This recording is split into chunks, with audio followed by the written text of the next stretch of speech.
speaking of podcasts, on the latest episode of My Mom's Basement, the AEW president had a lot to say regarding Jon Moxley and Chris Jericho. First, he referred to Chris Jericho as a major locker room leader, and then he talked about how Jon Moxley is the front runner of being the MVP of All Elite Wrestling.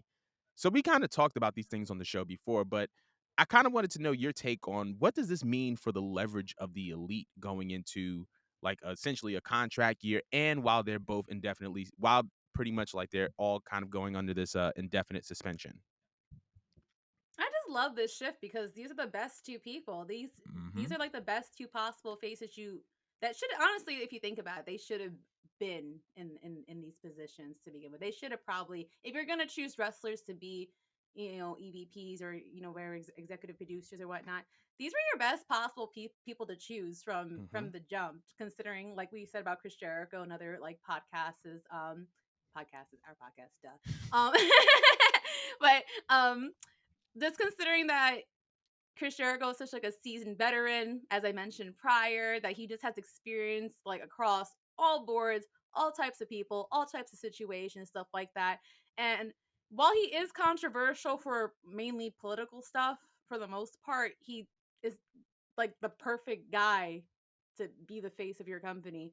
Right. And he really has been causing problems in relations of other people, or the way he just makes the company look. He really hasn't done anything bad. If anything, he's been uplifting people, Mm-hmm. and him and John Moxley have been excellent people to fall back on when things have been going left and right. Like anytime there's been a problem, there has to be like a last minute change. These have been like the guys that literally have been like their strongest soldiers through the Mm-hmm. weather. So I love that, and I love this shift, and I'm happy that like Tony Khan is selecting people who are more um mature and want to put the business and the whole everyone winning, not just themselves. They want to see the whole business like win, Mm-hmm. in these seats because they deserve it. They really They do. do, especially after the circus that we witnessed a couple weeks ago. So good on them and good for Mox. And I just love this for Mox because just like I don't think people really saw how much potential this man had in WWE because the way he was booked to be like just like a lunatic and a joke or whatnot. He was basically like always tertiary to Roman and Seth Seth. Rollins. So I love the fact that ever since he's been here from day one, it's just been like just a rise, man. Just him in his career and the way that people look at him and respect him. Like I love this so much for Mox because he deserves it more than anyone. Like hasn't been causing no problems, been putting on good matches, committing to all his bookings. You know what I mean? Making everyone look good. Like it's kind of weird, but it kind of feels like that altercation was meant to happen. That everything that happened during the media scrum was kind of just meant to happen because Mm-hmm. the company could literally only go up from here with these type of faces. So I hope that, just kind of going back to the Sammy thing, if they get rid of him too, can you imagine how much further we could get if we have another person his place? You know what I Mm-hmm. mean? Just like get rid of all the bad seeds already. And then start recognizing like the gems you have everywhere. Mm-hmm. And put those people on the pedestal. They deserve it.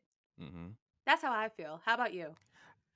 Number one, I agree with you. Also, for starters, I just got to update that saying that AEW stars Julia Hart and Lee Johnson are getting married. So congrats to them.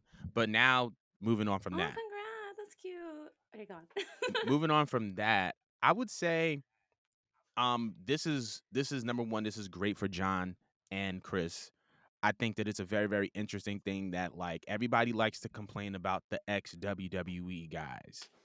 But it seems like right now the WWE guys are kind of running the industry, if I'm not mistaken. Between WWE and AEW, WWE, Roman and Seth are kind of running things, and then John is essentially one of the faces of AEW. It's interesting that it's the Shield that's running the industry. I think that's pretty cool. Yeah, I was about But to say that. The I, era of the shield. it's the era of the Shield. This is what they were talking about. I think that to kind of go off of what you're saying, I really, really love this for John Moxley because I think that ever since the Shield split, um, Dean Ambrose, John Moxley's kind of been seen as the third most important. I think it was like Roman and Seth, or then Seth and Roman, and then John. But I feel like this kind of era kind of puts John in a league of his own and shows that he's just as much of a leader and just as much of a credible talent as Seth and Roman. Even though he's doing it in another company and in another way, I think that it's showing how valuable he is as a talent and as a professional. And nobody's had anything bad to say about John. Like we get on like a Sammy and we get on other guys for allegations and stuff like that, but let's not forget that Mox had his own set of demons that he battled through and he conquered on his own and he came back better than ever. He could have been in a position where that habit could have affected other people in the company. It's easy to get into a backstage altercation when you're drunk. You know what I'm Yeah. saying? But he I never want to let use that his leak words. into his work, and that shows how much of a man he is, and I salute John for that.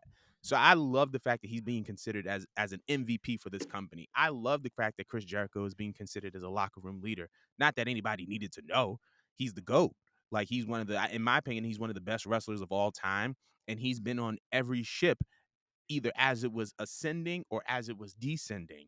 And I think Yeah, that AEW could not had like taken off without Chris Jericho. I it don't care couldn't what have. nobody It says. couldn't. It couldn't have taken off without Chris Jericho, and I honestly believe that he's going to continue to be a valuable asset moving forward. However, I think that this was more.